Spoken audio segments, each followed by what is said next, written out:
In this segment, we're going to have an introduction to cognitive behavioral therapy. Now, two main players from the School of Cognitive Behavioral Therapy. One is Aaron Beck.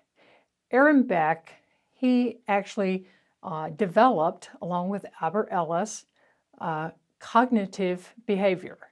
And you'll notice there are three strands, and what you'll notice about all the various techniques that I'm teaching you in schools of thought is that they continue to develop. It's not an application or technique is not static knowledge. Additional theorists come and they begin and continue to expand that practice. So, and that's what happened between Aaron Beck and Albert Ellis. Actually, they came together and created cognitive behavioral therapy, but Ellis expanded and went to rational emotive behavioral therapy.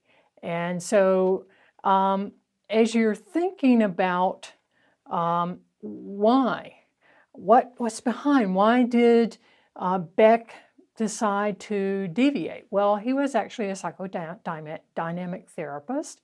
And when dealing with the depressive clients, Beck, he was looking for what was actually behind the presenting problem. Why was the client depressed?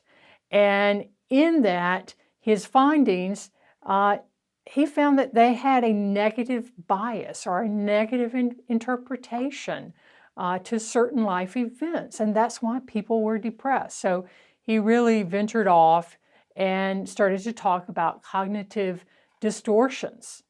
Now, you can see in the PowerPoint, we can talk about theory and we can say, well, which is the chicken and which is the egg? So is it feelings? Do feelings create behaviors, or do thoughts create behaviors?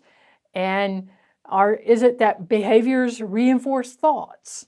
One critique of CBT has been that people say it's only about cognition, but actually the three interrelate on various levels. But CBT says that thoughts create feelings and thoughts create behaviors. But in reality, we have to look at the person as a whole.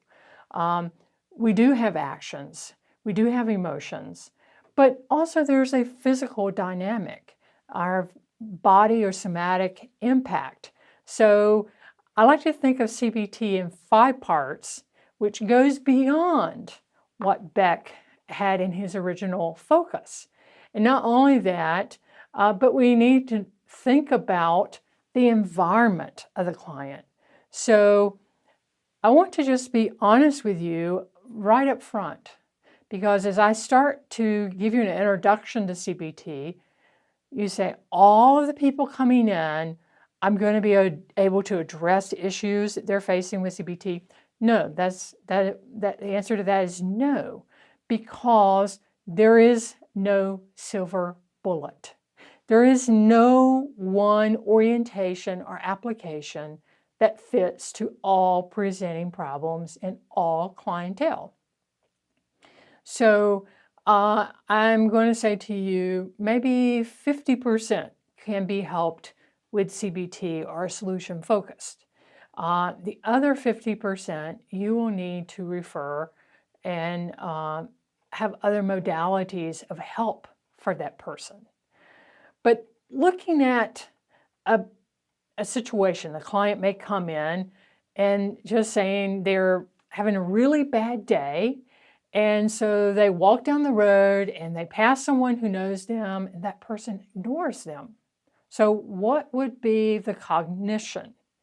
Well, an unhelpful cognition would be say to themselves, well, they just ignored me.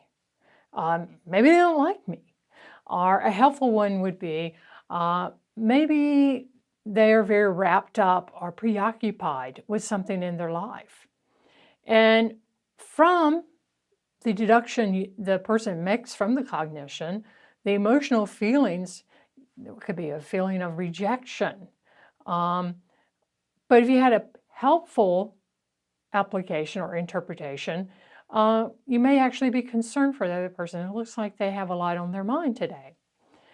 And then you have a physical impact, where if you have unhelpful feelings or unhelpful interpretation, you may have low energy, feel sick, stomach cramps. But a helpful interpretation, you have no physical ailment. And the deduction or the action that comes as a result with an unhelpful feeling or cognition, you go home and sort of just avoid them. Next time you see that person, you avoid them. But if you had a helpful cognition, you may give them a call in a few days and say, I just hope everything's okay. I saw you on the street. So 2 different ways how we have an experience, apply an interpretation, and it creates feelings, actions, and actual physical impact. So a holistic model of, we can't just look at behaviors, we can't just look at cognition, but we're looking at the whole person in CBT.